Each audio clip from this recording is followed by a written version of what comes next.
കുടുംബജീവിതത്തിലെ മേന്മയിൽ, ആത്മജീവിതത്തിലെ മേന്മയിൽ, കുടുംബത്തിൽ മക്കളെ നന്നായി പരിചരിക്കുമ്പോ നിങ്ങൾക്ക് സമ്മാനം സ്വർഗമാണ്.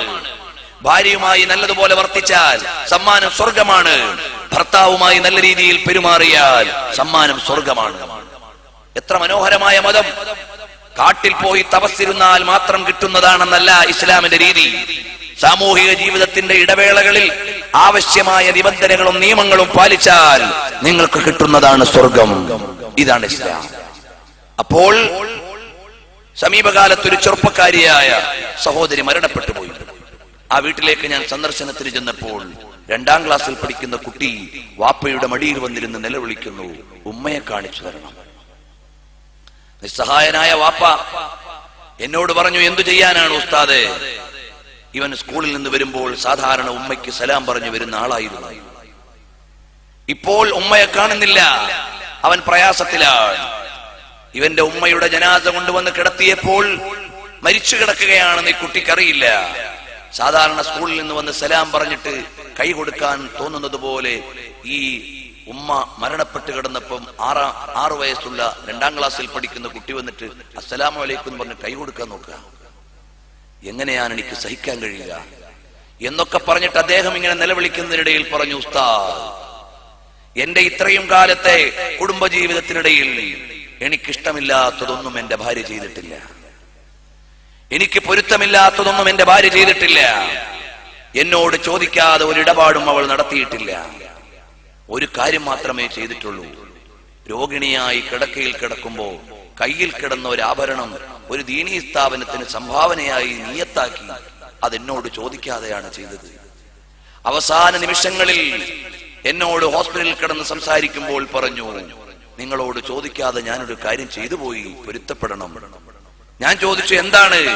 എന്റെ ഈ രോഗം മാറാൻ, എനിക്ക് അള്ളാഹുവിന്റെ തൃപ്തി കിട്ടാൻ ഞാൻ എന്റെ ഈ കയ്യിൽ കിടക്കുന്ന വള ഒരു ദീനീ സ്ഥാപനത്തിന് വേണ്ടി ഞാൻ നിയ്യത്ത് ചെയ്തു. അത് നിങ്ങൾക്ക് പൊരുത്തമാണോ? അപ്പൊ ഞാൻ പറഞ്ഞു, 1000 വട്ടം പൊരുത്തമാണ്.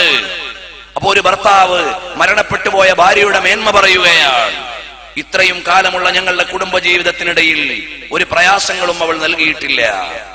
അതിങ്ങനെ കേൾക്കുമ്പോ എത്ര സ്വസ്ഥമായ ഒരു കുടുംബജീവിതം, എത്ര സന്തോഷകരമായ അഭിപ്രായങ്ങൾ. പ്രിയപ്പെട്ട സഹോദരി, നിങ്ങൾ നിങ്ങളുടെ ഭർത്താവിന്റെ അടുക്കൽ എങ്ങനെയാണോ? പ്രിയപ്പെട്ട പെങ്ങളെ, നിങ്ങൾ നിങ്ങളുടെ ഭർത്താവിന്റെ അഭിപ്രായത്തിൽ എങ്ങനെ ആയിരിക്കുമോ? എന്നാൽ അല്ലാഹുവിന്റെ ഹബീബ് സല്ലല്ലാഹു അലൈഹി വസല്ലം തങ്ങൾ പറയുകയാണ്, ഇദാ മാതത് ഇംറഅത്തുൻ വസൗജുഹാ റാദിൻ അൻഹാ. ഒരു പെണ്ണ് മരിച്ചു, ഭർത്താവ് തൃപ്തനാണ് അവളിൽ, എന്നാൽ അവൾ സ്വർഗത്തിലാണ്. അപ്പൊ ഭർത്താക്കന്മാര് വിചാരിക്കേണ്ട, മേൽക്കോയ്മ ഞങ്ങളുടെ കയ്യിലാണ്, ഇനി പൊരുത്തം കൊടുത്തില്ല അവൾ നരകത്തിലായിക്കോട്ടെ. അള്ളാന്റെ ഹബീബ് സല്ലല്ലാഹു അലൈഹി വസല്ലം തങ്ങൾ പറഞ്ഞു, ഖിയാറുക്കും ഖിയാറുക്കും ലിനിസാഇക്കും. നിങ്ങളിൽ നല്ലവർ നിങ്ങളുടെ ഭാര്യമാരോട് നല്ല രീതിയിൽ പെരുമാറുന്നവരാണ്. ഭാര്യമാരോട് നല്ലവരല്ലെങ്കിൽ നിങ്ങൾ ദുനിയാവിൽ നല്ലവരല്ല.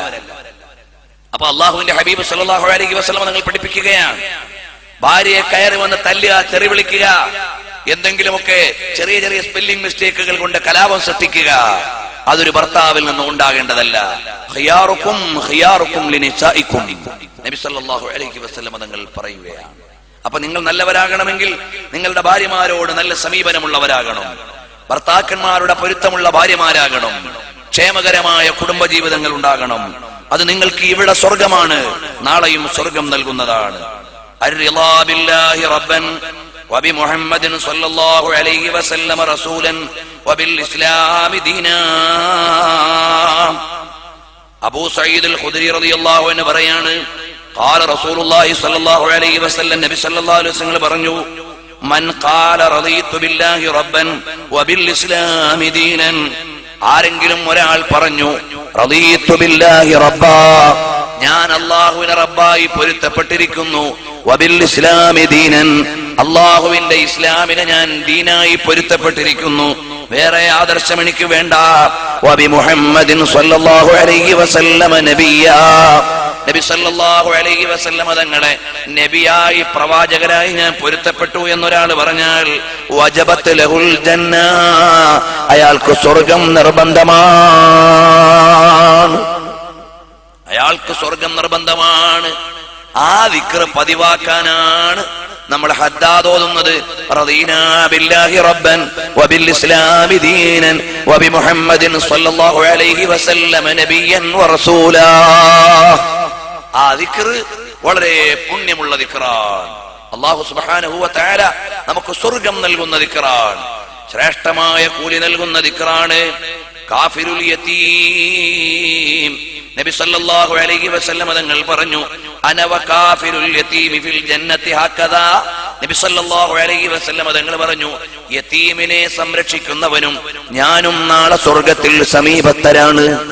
അപ്പൊ സ്വർഗത്തിലേക്കുള്ള വഴിയിൽ അനാഥയുടെ സംരക്ഷണം, ക്ഷേമകരമായ കുടുംബജീവിതം, അള്ളാഹുവിനുള്ള തൃപ്തി, ഹബീബിനോടുള്ള സ്നേഹം, പരിശുദ്ധമായ ദീനിനോടുള്ള പ്രതിബദ്ധത നബി സല്ലല്ലാഹു അലൈഹി വസല്ലം തങ്ങൾ പഠിപ്പിക്കുകയാണ്.